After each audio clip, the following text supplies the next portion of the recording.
મારું નામ તુલસીભાઈ પૂનમચંદ ચૌધરી. મારો જન્મ જ અહીં નારાયણમુખી એસ્ટેટમાં થયો હતો. આ જોગણીમાનું મંદિર આજથી મારા જન્મ પહેલાં આશરે 100 વર્ષ જૂનું હતું. લોકોને આ મંદિર ઉપર તે બહુ શ્રદ્ધા અને આસ્થા હતી. આજુબાજુના બધા અહીં બાધાઓ માનવા આવતા હતા. વર્ષોથી અહીં ચૈત્ર નવરાત્રિ આઠમે હવન થતો હતો. બધા ચાલીને કોઈ બહાર ગામ ગયું હોય, બહાર ગામથી બધા અહીં આઠમના દિવસે ગમે ત્યાં હોય બધા અહીં આવતા હતા ને વર્ષોથી બધાની આ શ્રદ્ધા અહીં હતી. હવે આ સરોવર નહોતું બન્યું એની પહેલાં એ મંદિર તો હતું જ.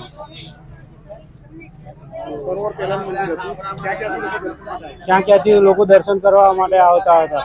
દર વર્ષે બધા ભેગા થતા હતા ને ઉત્સવ કરતા હતા.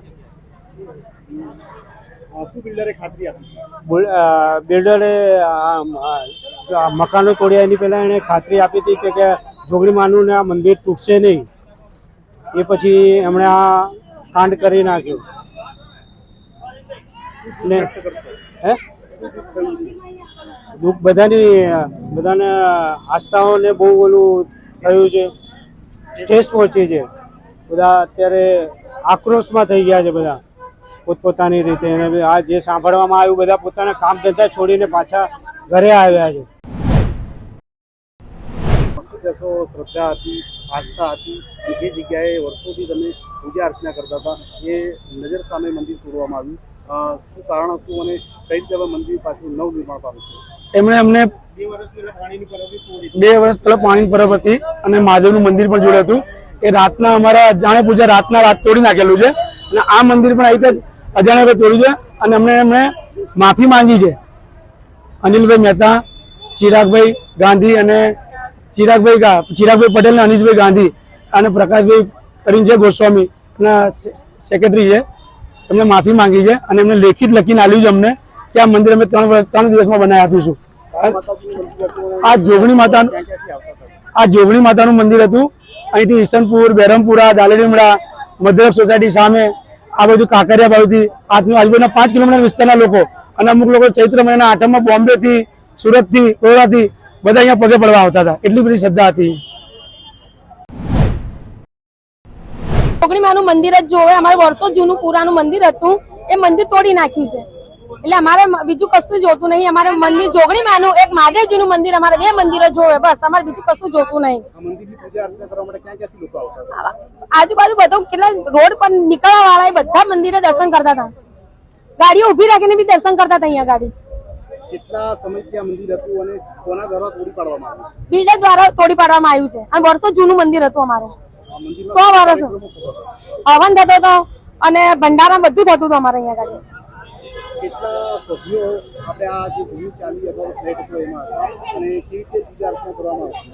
અમારે અહીંયા ટોટલી 70 મકાન હતા. 70 મકાનના સભ્યો હતા અમારા. અને અહીંયા અમારે પૂજા અર્ચના બધું થતું હતું અમારે અહીંયા ગાડી. અને બહારનું પબ્લિક બી બહુ આવતું નહીં અહીંયા ગાડી. અને આ બિલ્ડર અમારા મંદિર તોડી દીધું. અમારે બસ બીજી માંગ તમારે મંદિર બનાવીને મને આપે બસ. ભંડારો થતો હતો. હા, ચૈત્રી નવરાત્રી, આસો નવરાત્રીમાં બધામાં અમારે થતું હતું અહીંયા ગાડી. નિવેશ બધું થાય છે.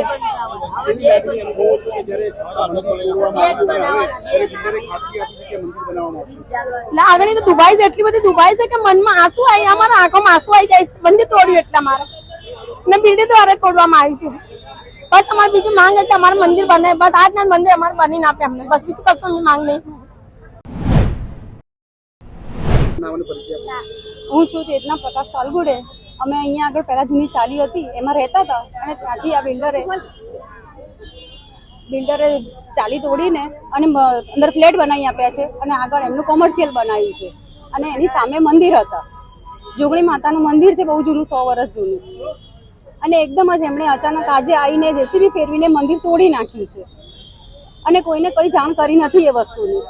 અને એની સૌથી પહેલા અમને બાંયધરી આપી હતી કે એ મંદિર અમે તોડીશું નહીં, પણ તેમ છતાં એમણે એ મંદિર તોડી નાખ્યું છે.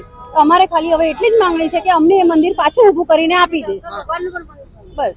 અમારે એ જ જોઈએ છે, બીજું કશું જોઈતું નથી એમની જોડેથી. ખાસ કરીને આ મંદિરની પૂજા અર્ચના કરવા માટે તમારા સહિતના અનેક લોકો આવતા હશે. ક્યાંથી આવતા હતા અને કયા વારે એની રોજ નીચે પૂજા અર્ચના? અમારે એમ તો દર અઠવાડિયામાં મહારાજ હતા એ રોજ કરતા હતા, આખો દિવસ મંદિરે જ બેસી રહેતા હતા એ અમારા કાકા. એમ છતાં બહારથી પણ લોકો આવતા હતા. ચૈત્ર મહિનાની 8મે અહીંયા આગળ મોટો કાર્યક્રમ થતો હતો, હવન થતું હતું, એને જમણવાર થતું હતું, ભંડારો થતો હતો. એ વસ્તુનો બહારથી લોકો આવીને એનો પ્રસાદ પણ લેતા હતા. અને તો પણ તેમ છતાં આ બિલ્ડરે આવું કર્યું છે, તો હવે એને તમે લોકો ન્યાય આપો કે એનું શું કરવું પડશે આપણે? એ મંદિર અમારે હા સામગ્રી આવી છે, પણ 3 દિવસમાં એ મંદિર ઊભું કરીને આપી દેશે અમને? એવું છે. બાંયધરી તો આપી જ છે એમણે, કે લેખિતમાં આપી છે લખીને લખાણ કે અમે 3 દિવસમાં ઊભું કરીને આપીશું તમને. અમારે બીજું કશું નથી જોઈતું, એ મંદિર જ ખાલી પાછું જોઈએ છે.